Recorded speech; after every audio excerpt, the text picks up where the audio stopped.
October 22nd, 1777. For miles south of Philadelphia, on a bend of the Delaware River called Red Bank, a Hessian drummer boy stands at the edge of a tree line with a white flag in his fist, waiting for an American colonel to come out and surrender. Behind him, 2,000 of the finest professional soldiers in Europe are checking their flints, tightening their gaiters, and looking at an earthen fort that, from where they're standing, appears almost undefended. Their commander has already told them how the day will end. He has told his officers, in front of witnesses, that by nightfall the place will be renamed in his honor. Fort Donop. He says it like a man reading his own headline before the story has been written. He is about to be catastrophically wrong. So how did 2,000 elite European mercenaries walk into a Rhode Island farm boy's kill box? And why did their commander apologize with his dying breath? By October 1777, the American Revolution had reached a strange kind of crisis. Not a defeat exactly, but something worse. A slow suffocation. Philadelphia, the seat of the Continental Congress, the largest city in the 13 colonies, had fallen. Roughly 7 miles downstream from the city, the Americans had built 2 forts to choke that river shut. Fort Mifflin on a marshy island on the Pennsylvania side, and Fort Mercer on the New Jersey shore at a place the locals called Red Bank. Between them, and beneath the water, they'd sunk rows of iron-tipped log obstructions called chevaux de frise. Howe held Philadelphia. He could not feed it, arm it, or hold it through winter without those forts falling. Every week the Delaware stayed closed was a week his army sat in a captured capital slowly running out of everything that mattered. So he did what any confident general does when a small obstacle stands between him and total victory. He sent someone else to clear it. Von Donop needed a win, not a competent one, a decisive one, the kind that gets talked about back in Castle. And in October 1777, William Howe handed him exactly that opportunity. Take Fort Mercer, open the river, save Philadelphia. Von Donop said yes almost before Howe finished asking. The man he'd be fighting had a very different kind of resume. Christopher Greene was 40 years old. In late 1775, Greene had marched with Benedict Arnold's brutal expedition through the Maine wilderness toward Quebec. He spent the next 20 months as a prisoner of the British. Greene had a habit that would matter enormously in the next few weeks. He didn't trust a fort just because someone handed it to him. Fort Mercer had been laid out with an ambitious, oversized perimeter, so Greene made a decision that, on its face, looked like weakness. He shrank his own fort. To anyone looking at Fort Mercer from a distance, it would still look like the original, full-sized fort. Nobody on the outside could tell that half of it was hollow. Picture the scene for a moment. Several hundred exhausted Continentals, most of them Rhode Islanders, some of them black soldiers, digging and hauling logs through October, quietly building a trap out of their own weakness. On October 21st, Howe detached Von Donop from the main British army with a strike force built for exactly one purpose. They landed at Cooper's Ferry and camped that night at Haddonfield. Either the fort will be called Fort Donop, he told them, or I shall have fallen. At 3 in the morning on October 22nd, the column began its march. By early afternoon they were in position outside Fort Mercer. At 4 o'clock, Von Donop sent his officer forward with the drummer and the white flag. We ask no quarter, nor will we give any. The Hessian artillery opened first.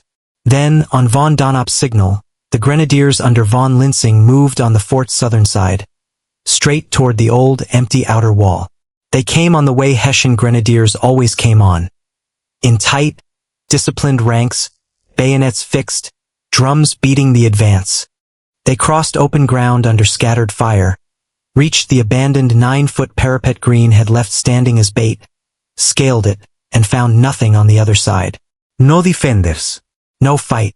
Just empty rampart and open air, and beyond it, 30 yards off, the real wall Greene had actually built his defense around, bristling with 14 guns and several hundred men who had been waiting, silent, the entire time. The American guns opened at nearly point-blank range. Grape shot and musket fire tore into ranks of men who had just climbed a wall expecting victory on the other side of it. Von Donop himself went forward with the second wave. He was shot. Once, then again, until he finally went down on the field. Bodies in the ditch, officers down. The drums that had beaten the advance now beating retreat. Von Minigerode, dead. Von Mirbach esse sword, broken. Von Linsing's grenadiers, streaming back from the wall they'd climbed for nothing. Von Donop on the ground, shot through the thigh, unable to move, calling for his men to leave him rather than let the retreat stall to save one wounded colonel. American losses, 14 killed, roughly 23 to 27 wounded, out of a garrison of 4 to 600. Hessian losses. Contemporary reports vary, but the Hessian army's own tally put it at 377 killed and wounded, with another 20 missing or captured, 2,000 attackers. Roughly half of them killed, wounded, or captured in under an hour. The very next day, October 23rd, British warships tried to force the issue on the river anyway, and two of them, the 64-gun HMS Augusta and the sloop Merlin, ran hard aground. American gunners set the Augusta ablaze. The fire reached her magazine, and she went up in an explosion heard for miles around Philadelphia. Fort Mifflin fell after a punishing 5-day bombardment in mid-November. With Mifflin gone, Fort Mercer's position became hopeless, and on November 20th, Christopher Greene evacuated Red Bank without a fight, falling back to join Washington's main army. It proved, in the most public and humiliating way possible, that Britain's supposedly unstoppable Hessian mercenaries could be broken.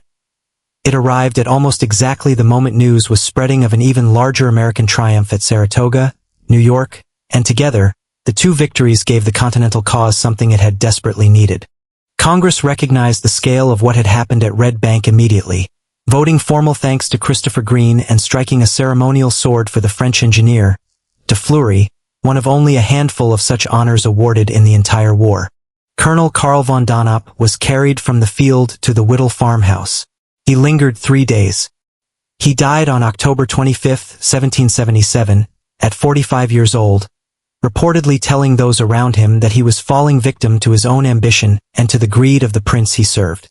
Christopher Greene survived Red Bank and went on to command the newly formed, racially integrated Rhode Island Regiment. On May 14, 1781, Loyalist raiders under Colonel James Delancey struck his advance post at Pines Bridge, New York, before dawn. Greene was cut off, fought hand-to-hand against multiple bayonets, and was killed. General William Howe held Philadelphia through the following winter while Washington's army starved and froze 20 miles away at Valley Forge. But the campaign that was supposed to end the rebellion in one season instead dragged into a war of attrition Britain could not win. Howe resigned his command the following spring. That fort is a small state park in New Jersey today. The Whittle House still stands. Somewhere in that quiet ground, still under grass and river mud, is where an army that believed it couldn't lose learned in under an hour exactly how wrong confidence can be.